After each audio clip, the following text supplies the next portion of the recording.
अगर राहुल गांधी ये कहते हैं कि 22 जनवरी को प्राण प्रतिष्ठा का जो कार्यक्रम हो रहा है अयोध्या में, वो भारतीय जनता पार्टी और आरएसएस का राजनीतिक समारोह है, तो क्या गलत कहते हैं? मैं भी अपने मंच पर लगातार कह रहा हूं कि 22 जनवरी को सिर्फ और सिर्फ प्रधानमंत्री नरेंद्र मोदी का महिमा मंडन किया जा रहा है। यह मौका है सिर्फ भाजपा के लिए वोट बटोरने का, और उसके अलावा कुछ नहीं। और उसकी एक और मिसाल सामने आई है दोस्तों। द प्रिंट के फोटोग्राफर प्रवीण जैन ने कुछ तस्वीरें खींची हैं वाल्मीकि एयरपोर्ट, अयोध्या के वाल्मीकि एयरपोर्ट के ठीक बाहर। और इन तस्वीरों में देखिए, पहली तस्वीर देखिए दोस्तों, यहां पर बिजली के खंभों पर, 3 खंभों पर प्रधानमंत्री नरेंद्र मोदी के कटआउट लटके हुए हैं, और एक पर आप हमारे आराध्य श्री राम को देख रहे हैं। सबसे पहले दोस्तों इस तस्वीर को देखिए, चलिए पूरे स्क्रीन पर देखिए। आज मैं अपने दर्शकों से सवाल करना चाहता हूं, क्या इस तस्वीर में आपको कुछ भी आपत्तिजनक नहीं दिखाई देता? बताइए। अब चलिए दूसरी तस्वीर देखिए, यहां पर भी आप देखिए, श्री राम आप देख रहे हैं और प्रधानमंत्री नरेंद्र मोदी। सोशल मीडिया पर कई यूजर्स यह कह रहे हैं कि प्रधानमंत्री नरेंद्र मोदी की तस्वीर और उनका कटआउट हमारे आराध्य श्री राम से बड़ा है। जाहिर सी बात है दोस्तों कि फोटो इस तरह से ली गई है जिससे ऐसा लग रहा है कि प्रधानमंत्री का कटआउट श्री राम से बड़ा है। मगर मैं आपसे पूछना चाहता हूं, क्या फर्क पड़ता है कि प्रधानमंत्री का कटआउट बड़ा है या श्री राम का कटआउट ज्यादा बड़ा है?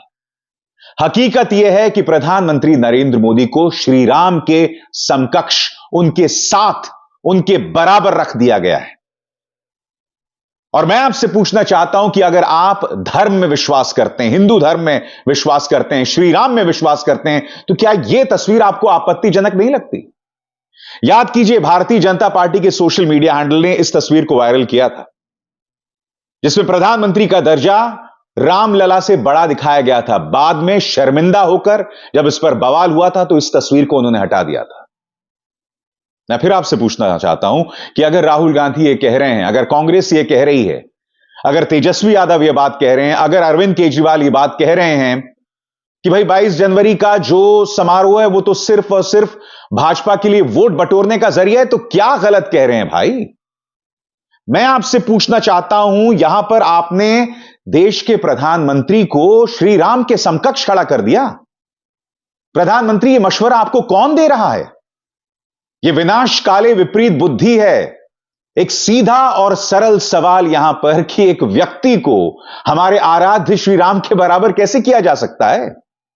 और कुछ दिनों बाद तो मुझे ऐसा लगता है अगर यही सोच चलती रही तो श्री राम की जगह एक राजनीतिक व्यक्ति को रख दिया जाएगा। आज मैं प्रधानमंत्री से एक सवाल पूछना चाहता हूं। प्रधानमंत्री, आपने किताब लिखी थी ज्योतिपुंज, याद है? भूल गए? उस ज्योतिपुंज में आपने 40 पन्ने एमएस गोलवालकर को डेडिकेट किए थे। आपने 40 पन्ने एमएस गोलवालकर पर लिखे थे। वो एमएस गोलवालकर जो कि आरएसएस के विचार गुरु हैं, विचारधारा की नुमाइंदगी करते हैं एमएस गोलवालकर आरएसएस के। एमएस गोलवालकर ने किताब लिखी थी जिसका नाम था बंच ऑफ थॉट्स। उसमें कई विवादास्पद चीजें थी, मगर उसमें एक और चीज का जिक्र था। उन्होंने कहा था कि हमारा यह मानना है कि हम व्यक्ति पूजा के खिलाफ हैं, हमारे लिए ध्वज परम है। प्रधानमंत्री नरेंद्र मोदी के गुरु एमएस गोलवालकर ने कहा था कि हम व्यक्ति पूजा के खिलाफ हैं, हमारे लिए व्यक्ति ही अहम है। मैं फिर आपसे सवाल पूछना चाहता हूं, क्या प्रधानमंत्री अपने ही गुरु के खिलाफ जा रहे हैं? यह सवाल उठना चाहिए। एमएस गोलवालकर के विचारों से आप असहमत हो सकते हैं, मगर खुद उन्होंने लिखा है कि हम व्यक्ति पूजा के खिलाफ हैं, हमारे लिए ध्वज परम है। तो मैं समझना चाहता हूं, जब प्रधानमंत्री नरेंद्र मोदी को श्री राम के समकक्ष बताया जा रहा है, उनके बराबर और कई तस्वीरों में उनसे बड़ा भी, तो कहां गई वो सोच, कहां गई वो विचारधारा? बीजेपी कर्नाटक के सोशल मीडिया हैंडल ने इस तस्वीर को वायरल किया था जहां श्री राम से बड़ा प्रधानमंत्री को बताया गया था।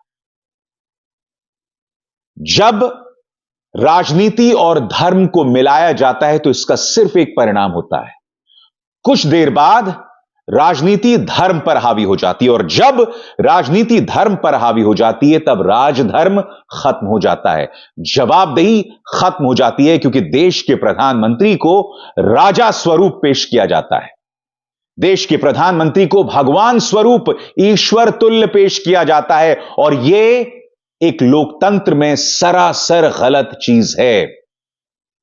जाहिर सी बात है दोस्तों, इस मुद्दे पर कांग्रेस की कड़ी प्रतिक्रिया आई है। सुप्रिया श्रीनेत इस मुद्दे पर क्या कह रही हैं, आपके स्क्रीन पर। आत्ममुग्धता का यह अलग ही लेवल है, प्रभु श्री राम को भी नहीं बख्शा। मैं आपको याद दिलाना चाहूंगा कि राहुल गांधी ने क्या कहा था, तब यही गोदी मीडिया उन पर निशाना साध रहा था उनके इस बयान के लिए। अगर राहुल गांधी ये कहते हैं कि हम 22 जनवरी को नहीं जाना चाहते क्योंकि ये बीजेपी और आरएसएस का फंक्शन है, तो क्या गलत कहते हैं? मैं आपसे समझना चाहता हूं कि प्रधानमंत्री ना अपने गुरु की बात सुन रहे हैं, ना शंकराचार्यों की बात। सुनिए राहुल गांधी ने क्या कहा था आपकी स्क्रीन पर। 22 तारीख का फंक्शन जो है ये राजनीतिक फंक्शन बन गया है। हिंदू धर्म के जो हमारे लीडर्स हैं, जो अथॉरिटीज हैं, उन्होंने कहा है कि वो नहीं जा पाएंगे क्योंकि ये राजनीतिक फंक्शन बन गया है। आरएसएस ने, बीजेपी ने 22 तारीख को एक चुनावी flavour, election flavour, political flavour दे दिया है। इसीलिए कांग्रेस प्रेसिडेंट ने इनकार किया वहां जाने का। जहां तक धर्म की बात है, हम सब धर्मों के साथ यह कहना चाहते हैं कि जो भी जाना चाहता है जा सकता है, कांग्रेस पार्टी से जा सकता है, but we can not be party to a political function. तो जैसे मैंने कहा ना, प्रधानमंत्री ना अपने गुरु एमएस गोलवालकर को मान रहे हैं, जिन्होंने कहा था कि हम व्यक्ति पूजा के खिलाफ हैं, हमारी जो निष्ठा है वो ध्वज के प्रति है, हमारे लिए ध्वज परम है। कहां है विचारधारा भाजपा की? उसे तो आपने दफना दिया। कहां है संघ की विचारधारा? एक व्यक्ति के सामने सब कुछ कुंद पड़ गया है, सब नतमस्तक हैं आज की तारीख में एक व्यक्ति के सामने, और एक व्यक्ति को जानबूझकर इस तरह से बड़ा बनाया जा रहा है। आखिर क्यों? मैं ये समझना चाहता हूं, जब शंकराचार्य ये कहते हैं कि अधूरे मंदिर की प्राण प्रतिष्ठा नहीं हो सकती, तब शंकराचार्यों के खिलाफ प्रोपेगेंडा चलाया जाता है, टूल किट चलाया जाता है कि नहीं साहब, सोमनाथ मंदिर में भी 15 सालों बाद पूर्ण निर्माण हुआ था, प्राण प्रतिष्ठा पहले हो गई थी। दोनों में जमीन आसमान का फर्क है।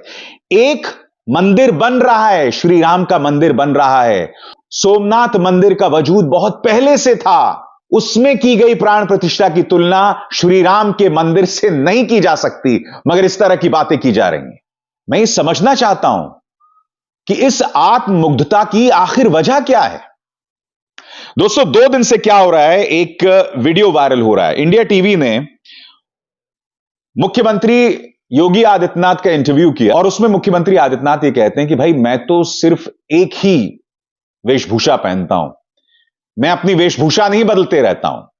तो सवाल यह कि मुख्यमंत्री आदित्यनाथ किसे ताना दे रहे थे कि एक व्यक्ति दिन में 2-2, 3-3 बार जो है वेशभूषा बदलता है, यह ताना किसको लेकर था? यह चीज जो है वो हमें समझनी पड़ेगी। सुनिए मुख्यमंत्री आदित्यनाथ ने क्या कहा था। हमें कोई दुविधा नहीं, जो अंदर है जो बाहर है। घर के अंदर जैसा कपड़ा पहनते होंगे वैसे कपड़े पहन के बाहर भी जाते हैं, मंचों पे भी जाते हैं, कहीं जाना हो देश में, दुनिया में, वही बाना पहनेंगे। ऐसा थोड़े है कि जो है अलग अलग जगह अलग अलग बाना पहन करके लोगों को बेवकूफ बनाए। ये कोई रंगमंच नहीं है। अब जाहिर सी बात है दोस्तों, कांग्रेस को मौका मिल गया है मुख्यमंत्री आदित्यनाथ के इस बयान पर सीधे प्रधानमंत्री पर हमला बोलने के लिए। ट्विटर और सोशल मीडिया पर लोग कह रहे हैं कि क्या यह मुख्यमंत्री आदित्यनाथ और प्रधानमंत्री नरेंद्र मोदी के बीच में जो पहले से तनाव चला आ रहा है उसका परिणाम है? क्या कह रही है कांग्रेस, मैं आपको पढ़ के सुनाना चाहता हूं। योगी बाबा साहब पर व्यंग्य बाण क्यों भेद रहे हैं? सीधे सीधे कह दें, उनकी पार्टी ने, प्रधानमंत्री नहीं, परिधान मंत्री दिया है। और जब यह बात वो लोग अपने ट्विटर हैंडल पर कह रहे हैं तो एक तरफ जैसे कि आप देख सकते हैं मुख्यमंत्री आदित्यनाथ का बयान चल रहा है और दूसरी तरफ प्रधानमंत्री जो अलग अलग वेशभूषाओं में आते हैं, बार बार अपनी वेशभूषा बदलते हैं, उसका जिक्र किया जा रहा है।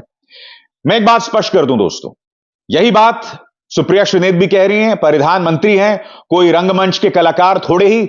सुनिए क्या कह दिया योगी जी ने। अब जाहिर सी बात है कि मुख्यमंत्री आदित्यनाथ ने किसी का नाम नहीं लिया और हम यह नहीं कह सकते कि उनका निशाना प्रधानमंत्री पर था या नहीं, मगर यहां एक बड़ा मुद्दा है दोस्तों। वो बड़ा मुद्दा क्या है? वो बड़ा मुद्दा यह है कि आज की तारीख में हर चीज एक व्यक्ति के सामने बौनी होती जा रही है। नई संसद का उद्घाटन होता है तब क्या होता है? तब संवैधानिक पद की निगाह से सबसे ऊंचे पद पर हैं हमारी राष्ट्रपति द्रौपदी मुर्मू। देश की पहली आदिवासी महिला राष्ट्रपति को नहीं बुलाया जाता है। क्यों? ताकि संगोल युग में अमृतकाल में बना ये जो नया संसद है, ये जो नई संसद की बिल्डिंग में, उसमें फोकस सिर्फ प्रधानमंत्री पर रहे। हुआ भी यही। आपको याद है प्रधानमंत्री ने जब प्रवेश किया था तो किस तरह से नारे लगाए जा रहे थे मोदी मोदी के। वही मोदी मोदी के नारे मीडिया भी लगा रहा था। और अब यहां पर आप देख सकते हैं वही बात 22 जनवरी को होने वाली है, वही हो भी रहा है। पूरा फोकस प्रधानमंत्री पर है। वो तो प्रधानमंत्री को यजमान बता देते, मगर वहां बवाल यह हो गया, संतों ने यह कह दिया भाई यजमान वही हो सकता है जिनके साथ उनकी पत्नी हो या उनकी पत्नी उनके साथ बैठे। इसीलिए किसी अनिल शास्त्री को, जिनकी हम शक्ल भी नहीं जानते, उन्हें यजमान बना दिया गया, वरना प्रधानमंत्री कोई बनाया जाता। तो यह सब हो रहा है दोस्तों। जो हमारी धार्मिक मान्यताएं हैं उन्हें कुचला जा रहा है। और मैं जानता हूं कई अंधभक्त जो हैं इस मुद्दे पर भी मुझे ही कहेंगे। इसके लिए बहुत जरूरी हो जाता है कि आप तुरंत अपना चेकअप कराएं, क्योंकि अगर आपकी आस्था ईश्वर के प्रति है, भगवान के प्रति है, तो माफ कीजिएगा, राम के नाम पर भारतीय जनता पार्टी जो भी कर रही है उसका ईश्वर, उसका भगवान से कोई लेना देना नहीं है। ये तस्वीरें उस बात की बानगी हैं, इससे मुंह मत मोड़िए। ये हकीकत है जो बतला रहा है कि श्री राम से भी बड़ा कद प्रधानमंत्री का पेश किया जा रहा है। आप भी इस देश के नागरिक हैं, आपको भी यह अधिकार है अपने शासक से, अपने चुने गए नेता से सवाल करने का।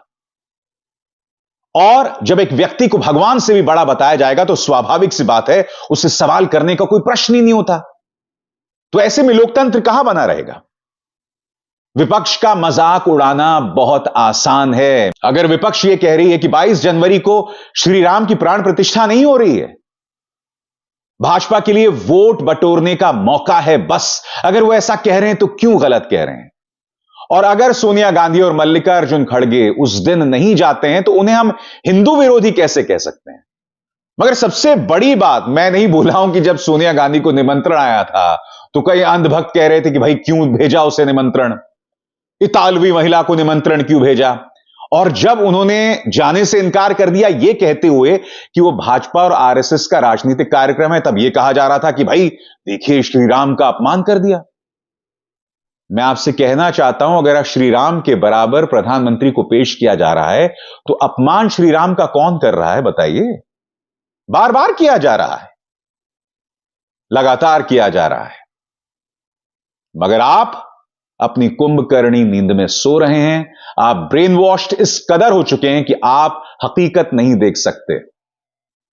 मैं ये मुद्दे लगातार उठाता रहूंगा क्योंकि ये गलत है। गलत सिर्फ ये नहीं है कि हमारे आराध्य श्री राम के बराबर प्रधानमंत्री को पेश किया जा रहा, नहीं, गलत यह है कि इसके सहारे लोकतंत्र को कमजोर किया जा रहा है। एक व्यक्ति को इतना बड़ा बना दो कि उससे सवाल ना किया जाए। बतौर पत्रकार, बतौर नागरिक मेरी चिंता यह है, मेरी चिंता बाकी चीजें नहीं है। धर्म एक निजी विषय है। प्रधानमंत्री यजमान बनना चाहते थे, प्रधानमंत्री पूजा करना चाहते हैं, यह सब अलग बात है। अब इस तरह की बातें की जा रही है कि भाई प्रधानमंत्री जो है वो जमीन पर सोएंगे, कंबल पर सोएंगे, सिर्फ नारियल पानी पिएंगे। मैं आपसे एक सवाल पूछना चाहता हूं, प्रधानमंत्री की क्या जिम्मेदारी है? देश की अर्थव्यवस्था का क्या होगा? देश की रक्षा नीति का क्या होगा? देश के इंटरनल हालात का क्या होगा अगर प्रधानमंत्री का फोकस सिर्फ और सिर्फ मंदिर पर रहेगा? बताइए ना। और यह सब इसलिए किया जा रहा है कि ये जो तमाम मुद्दे हैं, चाहे नौकरी हो, महिला सम्मान हो, इंटरनल सुरक्षा हो, मणिपुर हो, इन तमाम मुद्दों से भाजपा की जवाबदेही को हटाया जा सके, इसीलिए इस तरह के कटआउट वाल्मीकि एयरपोर्ट के सामने लगाए जाते हैं। आप समझे या नहीं समझे?